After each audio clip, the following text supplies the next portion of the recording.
하나님 말씀 고린도후서 3장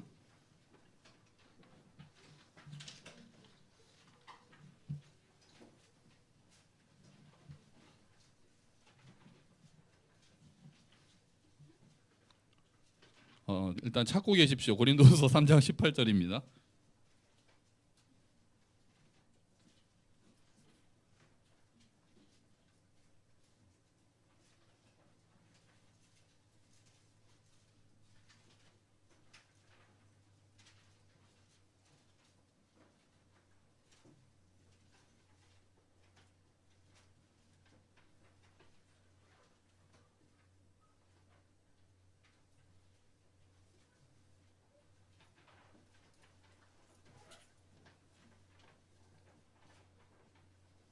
신약 288페이지쯤에 있습니다.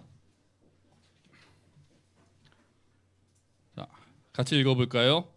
우리가 다 수건을 벗은 얼굴로 거울을 보는 것 같이 주의 영광을 보매 그와 같은 형상으로 변화하여 영광에서 영광에 이르니 곧 주의 영으로 말미암음이니라.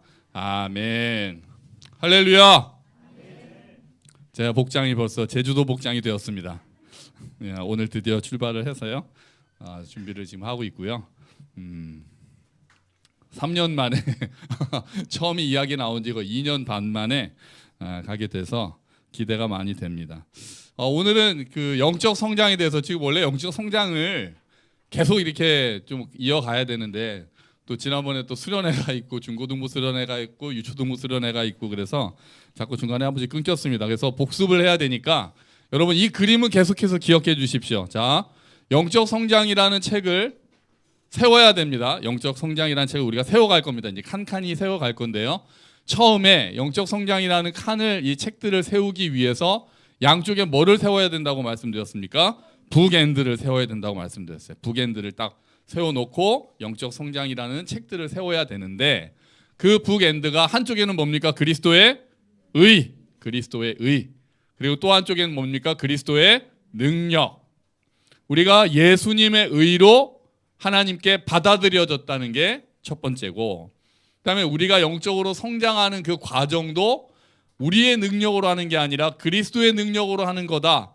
이거를 늘 기억을 하고 있어야 영적 성장이 내가 막 힘쓰고 애써야만 되는 것이 아니라, 그게 아니라 이것들이 다 그리스도의 의로 시작이 됐고 그리스도의 능력으로 우리가 계속해서 성장할 수 있다는 걸 잊지 않아야 된다고 말씀을 드렸습니다.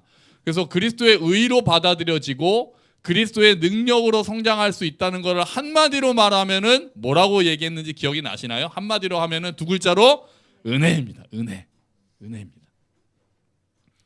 그래서 지난주에 지지난주죠. 그러니까 영적 훈련에 대해서 이야기를 할 때 이 세 가지를 말씀드렸어요. 은혜와 관련해서 하나씩 보시면요. 이제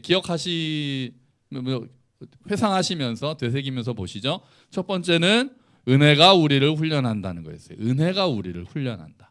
아까도 은혜라고 말씀드렸잖아요. 그러니까 우리가 훈련하는 것, 영적으로 성장하는 것, 훈련받는 것도 은혜가 한다. 두 번째는 구원과 은혜는 떨어질 수 없다 했습니다. 구원과 은혜는 떨어질 수 없다. 그러니까 구원받았는데 내가 구원과 은혜가 또 훈련이 떨어질 수 없다는 거고요. 세 번째는 훈련에는 무엇과 무엇이 있다? 벗는 것이 있고 입는 것이 있다. 벗어버려야 할 것들이 있고 또 입어야 할 것들이 있다. 이렇게 말씀을 드렸습니다. 자, 그리고 나서 이제 오늘 이제 세 번째 시간이 되는 거죠. 자, 오늘 설교의 핵심은 설교 제목에 다 들어 있습니다. 오늘 설교 제목 한번 읽어볼까요? 뭡니까? 성장시키는 성령님. 성장시키는 성령님. 우리의 영적 성장은 누가 시키신다고요? 성령님. 성령님께서 우리를 자라게 하신다. 우리가 처음에 봤던 은혜로 우리가 훈련받고 은혜로 자란다의 연장선에서 말씀드리면 됩니다. 성령 하나님께서는 때로는 우리의 의식적인 노력이 없이 상관없이 우리 속에서 일하실 때가 있습니다. 우리가 막 노력하지 않는데 우리를 자라게 하시는 게 있어요. 또 때로는 더 많은 경우는 우리가 의식적으로 반응하게 하셔서 우리를 이제 자라게 하시는 거죠. 하나님, 그 성령 하나님이 우리를 이끄시는데 우리의 반응을 이끌어내시고 우리가 협력하도록 하셔서 우리를 자라게 하시는 것도 있어요. 하지만 결론적으로 중요한 것은 모든 영적 성장은 성령 하나님이 하신 결과라는 거예요. 모든 영적인 성장은 성령 하나님이 우리 안에서 일하신 결과라는 것은 잊지 말아야 합니다. 자, 오늘 말씀을 다시 보면은요. 본문을 보시면 거울을 보는 것 같이 주의 영광을 보매 그렇게 되어 있죠. 그렇게 되어 있으면서 그와 같은 형상으로 변화한다. 여기서 그가 누굽니까? 예수님이거든요. 예수님과 같은 형상으로 변화한다. 여기서 변화한다는 말은 수동태예요. 그래서 변화된다는 거예요. 그래서 영적 성장이 영광에서 영광에 이르는데 곧 누구의 영으로? 주의 영으로 말미암음이니라. 성령 하나님으로 인해서 우리가 점점 영광에서 영광으로 자라가면서 누구의 형상으로 바뀐다? 예수님의 형상으로 바뀌어 간다. 변화돼 간다. 이게 우리의 영적 성장을 알려주는 거잖아요. 영광에서 영광으로. 처음에 구원받은 영광에서 더 큰 영광을 향해서 자라가면서 예수님의 형상으로 변화되는 것이 성령 하나님을 통해서다라고 이야기를 하는 겁니다. 성령님이 우리 안에서 일하시고 성령의 역사를 통해서 우리의 내적인 존재가 점진적으로 변하게 됩니다. 점점 더 죄악된 성품을 벗어버리게 되고 그리스도의 성품을 길러가는 것이 성령님이 우리 안에서 끊임없이 행하시는 일이 되는 거예요. 자, 이렇게 예수님의 모습을 닮아가는 것, 영적으로 점점 성장하는 것, 그래서 영광에서 영광으로 이르는 그 과정을 신학적인 용어로 두 글자로 이렇게 이야기합니다. 성화라고 합니다. 성화, 우리가 점점 거룩해진다는 의미죠. 이게 영적으로 자란다는 겁니다. 그러니까 예수님을 믿는 것은 처음에 우리가 거듭나는 것이고, 그죠? 예수님을 믿고 거듭나고 새롭게 태어나는 중생이라고 표현하잖아요. 중생하고 나서 그 다음부터는 성화의 삶을 살아가는 게 우리가 영적으로 자라는 일이고 모든 그리스도인들은 성화의 삶을 살아가야 되는 거죠. 영적으로 죽어 있다가 거듭났다는 거는 다시 태어나서 아기가 되는 거거든요. 그렇게 아기가 된다면은 이제 점점 장성한 신앙으로 자라가는 것이 영적인 성장이고 성화라고 말할 수 있는 거죠. 그러니까 성화는 거듭남과 다른 특징이 있어요. 중생하고는 다른 특징이 있어요. 중생은 모든 믿는 자에게 그냥 똑같이 일어납니다. 중생이 뭐 더 큰 중생이 있고 더 큰 거듭남이 있고 조금 거듭난 사람이 있고 많이 거듭난 사람이 있고 그렇지 않습니다. 말이 안 되잖아요. 태어나는 거 그냥 그걸로 끝이지 뭐가 더 다른 게 있지 않잖아요. 그런데 성화는 다릅니다. 성화는 각 사람이 이루어가는 정도가 다릅니다. 모든 사람에게 똑같이 이루어지지 않습니다. 영적인 성숙이 다르다는 거 우리가 다 알잖아요. 경험적으로도 알잖아요. 어떤 분은 보면은 어떤 분은 뵈면 나이와 관계없이 예수님을 얼마나 오래 믿었는가에 관계없이 교회를 얼마나 오래 다녔는가에 관계없이 영적으로 성숙하신 분들이 계십니다. 그죠? 젊더라도 상관없습니다. 점점 더 하나님을 닮아가고 와, 저 사람의 모습에서 예수님의 향기가 나는 사람, 그런 사람들이 있는 반면에 그러지 못한 사람들도 있어요. 교회를 아무리 오래 다니고 예수를 오래 믿었다고 하는데도 성품이 변화하지 않는 사람들, 영적으로 성장하지 못한 거죠. 애기 상태로 신앙이 그냥 계속 이렇게 유지되는 사람들이 많습니다.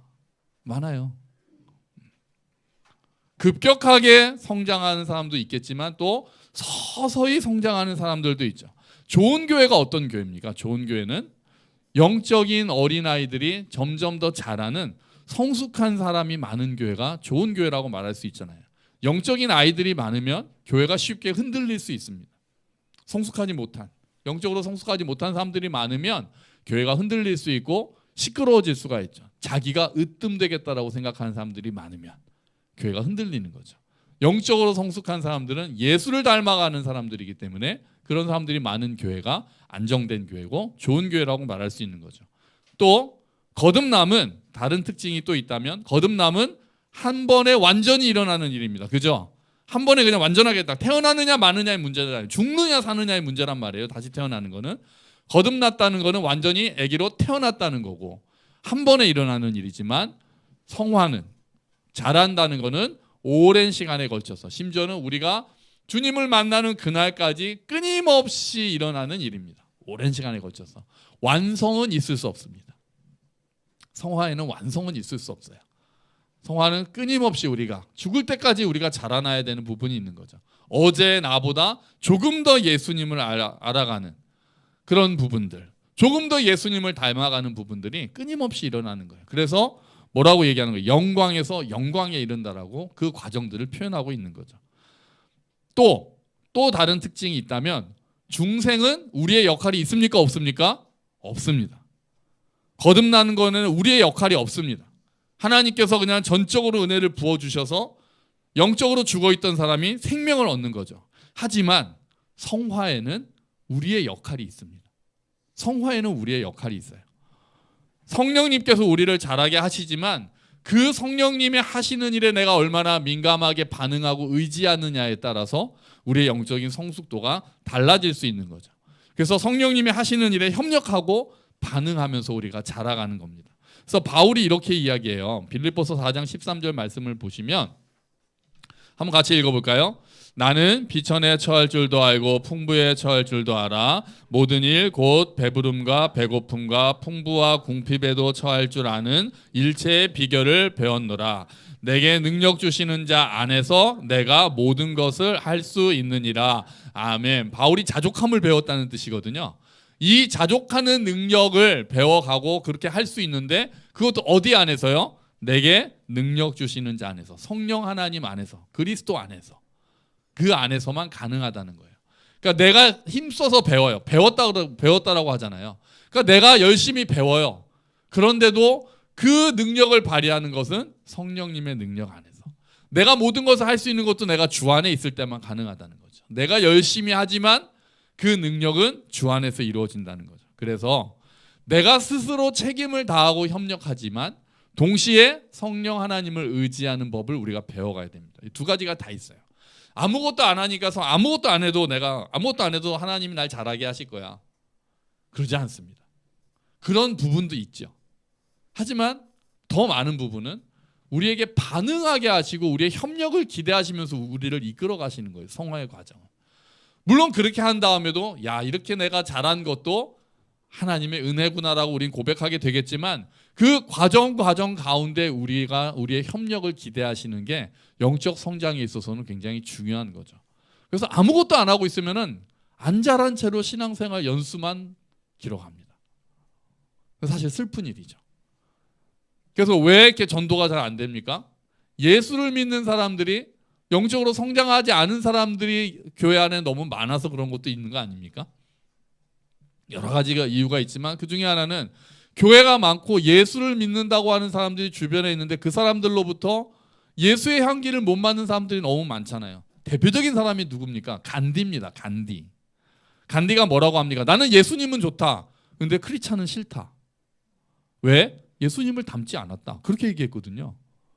그래서 막 산상수훈도 알고 있었습니다. 간디가 성경도 읽었고 산상수훈도 하고 자기가 비폭력 투쟁을 하는 것도 비폭력 저항이죠. 비폭력 저항하는 것도 산상수훈에서 오른뺨을 때리면 왼뺨을 돌려대라는 예수님의 말씀에서 영향을 받았다. 이런 얘기도 했거든요. 하지만 나는 크리스찬은 싫다. 그렇게 이야기하는 거예요. 그들은 예수와 너무 닮지 않았다. 얼마나 가슴 아픈 일입니까? 얼마나 가슴 아픈 일입니까? 지금은 다릅니까? 우리를 아는 다른 믿지 않는 사람이 당신이 예수님과 뭐 많이는 아니더라도 조금 닮은 것 같기도 하고 뭐 이런 이야기들 우리가 듣고 있나요? 어제보다 작년보다 올해 더 조금 더 당신이 사랑이 많아지고 온유함이 더 많아지고 더 인내가 많아지고 절제가 많아졌습니다라고 우리가 잘 듣고 있을까요? 왜 이 땅에 예수님을 믿는 사람들 교회가 그렇게 많은데도 오히려 교회가 비난을 받고 온갖 대중문화에서는 요새 또 글로리 때문에 난리가 났잖아요. 거기서 학교 폭력 가해자가 대형교회 목사님 딸로 나오잖아요. 대형교회 목사님 딸이 학교 폭력 가해하고 시간이 지난 다음에 뭐라 그러냐면 나는 하나님한테 용서받았어. 그 당사자한테는 아무 말도 안 하면서 나는 용서받았는데 이렇게 얘기하는 장면 때문에 또 그냥 시끌시끌하거든요. 교회는 다니나 아예 거듭나지 못한 사람도 있을 수 있겠고 거듭났다고는 하지만 아직 아기에 머물러 있어서 성장하지 않을 경우에 일어나는 일들입니다. 우리가 힘쓰고 협력해야 되는 부분이 있다는 거죠. 성화는 과정입니다. 과정이에요. 그래서 한 번에 완성되지 않습니다. 우리 속에는 죄성이 남아있거든요. 예수를 믿어도 우리 안에 죄성이 남아있단 말이에요. 죄성과 성령이 항상 충돌해요. 바울이 이렇게 이야기하죠. 갈라디아서 5장 17절 한번 같이 읽어볼까요? 육체의 욕망은 성령을 거스르고 성령이 바라시는 것은 육체의 욕망을 거스릅니다. 이 둘은 서로 반대되는 것이므로 여러분의 욕망대로 살 수 없게 합니다. 아멘. 예수 믿으면 육체의 욕망이 푹 사라집니까? 그렇지 않습니다. 성령 하나님이 우리 안에 들어오시지만 이 둘 간의 싸움이 우리 안에서 이루어지기 시작하는 거죠. 우리 안에 죄성이 남아있기 때문에 영적인 싸움이 시작되는 거고 긴장이 있습니다. 어쩌면 역설적으로 점점 더 성화될수록 싸움이 치열해질 수 있어요. 왜요? 처음엔 이게 죄인 줄도 모르거든요.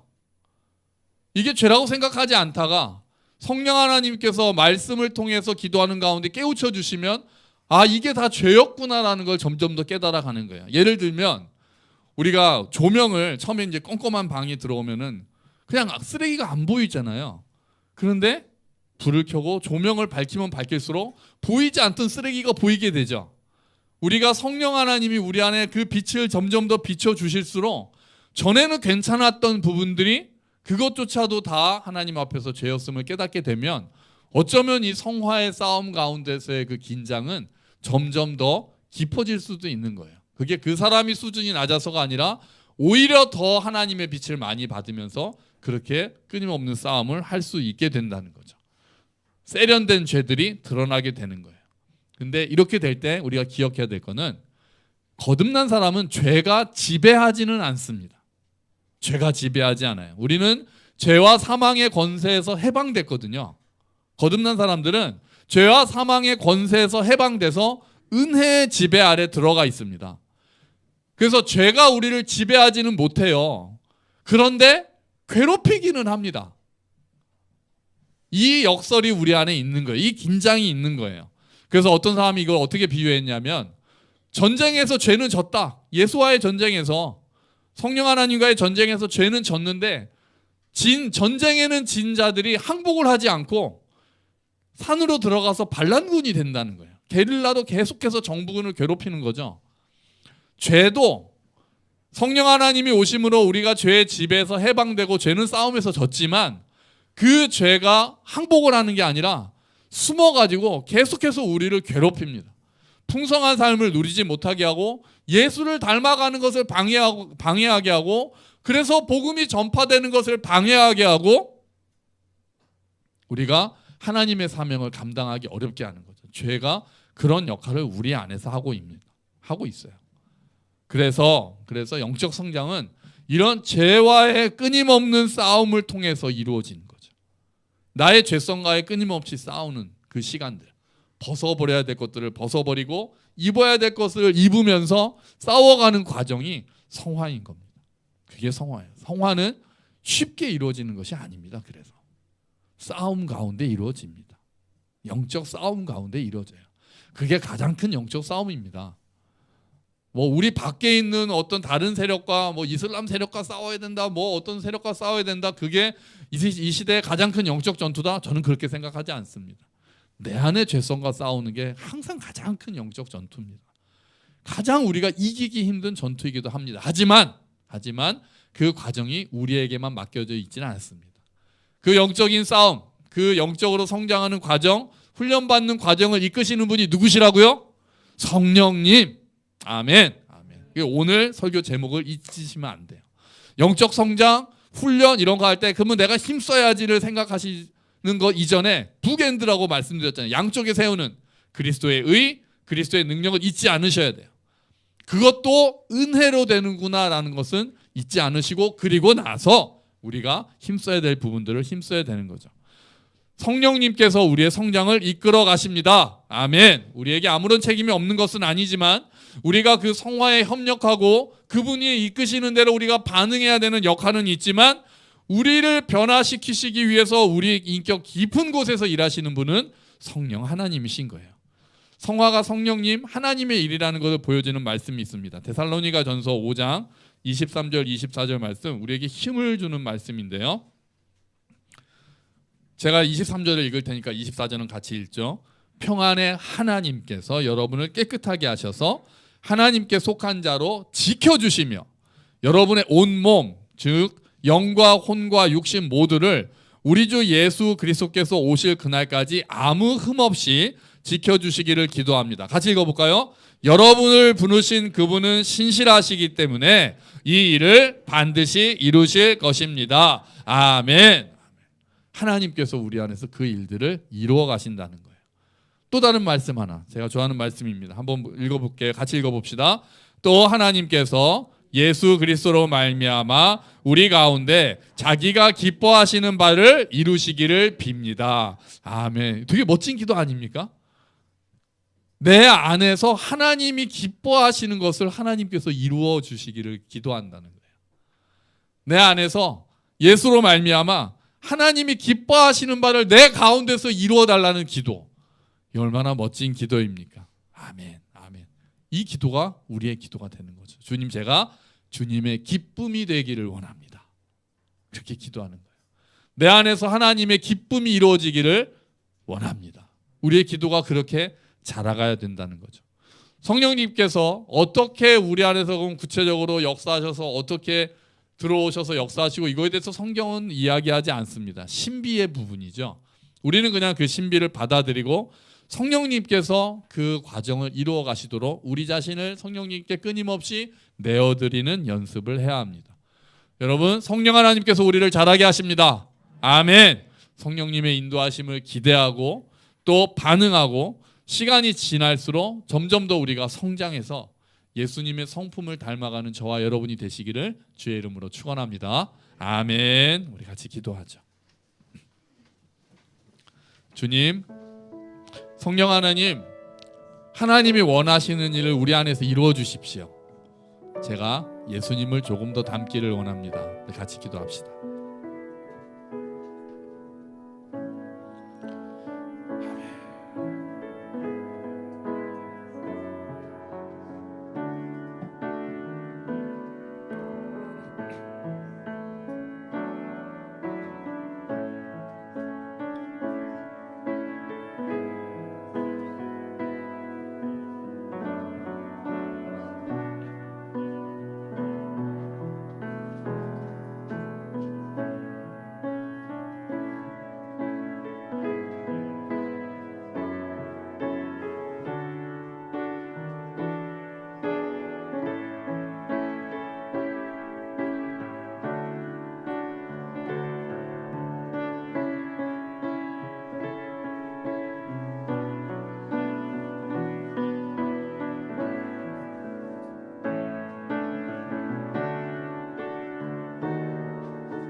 하나님, 우리가 거듭나 하나님의 자녀가 되고 이제 우리가 자라기를 원하신 하나님의 마음을 더 깊이 알기를 원합니다.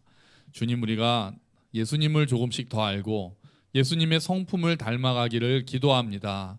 주님, 우리 안에 여전히 죄성이 있어서 날마다 싸워야 되는 일들이 있습니다.